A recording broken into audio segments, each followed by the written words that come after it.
मराठा समाजाला ओबीसीमध्ये अंतर्भूत करता येत नाही आणि करण्याचा प्रयत्न केला तर सुप्रीम कोर्ट ते मान्य करणार नाही। 2 वेळा सुप्रीम कोर्टाने मराठा समाजाला ओबीसीमध्ये अंतर्भूत करण्याच्या दृष्टीने महाराष्ट्र शासनाने केलेले प्रयत्न हे मान्य केलेले नाहीत आणि विरोधी निर्णय दिलेला आहे। मराठा समाजामधला एक वर्ग आहे की जे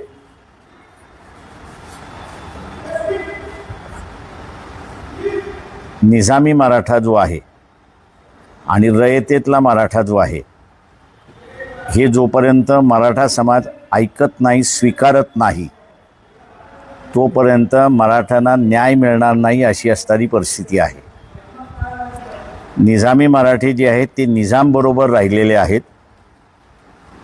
आणि रयतेतले मराठे जे आहेत ते शिवाजी महाराजांबरोबर राहिलेले आहेत। 16व्या शतकातलं भांडण 22व्या शतकामध्ये सुद्धा चालले अशी असणारी परिस्थिती आहे। सत्तेमध्ये बसलेला पूर्णपणे हा निजामी मराठा आहे आणि निजामी मराठा हा काही रयतेतल्या मराठ्याला आरक्षण देण्याच्या मनस्थितीत नाही। हे जेवढ्यात लवकरात लवकर इथे रयतेतल्या मराठ्याच्या डोक्यामध्ये शिरेत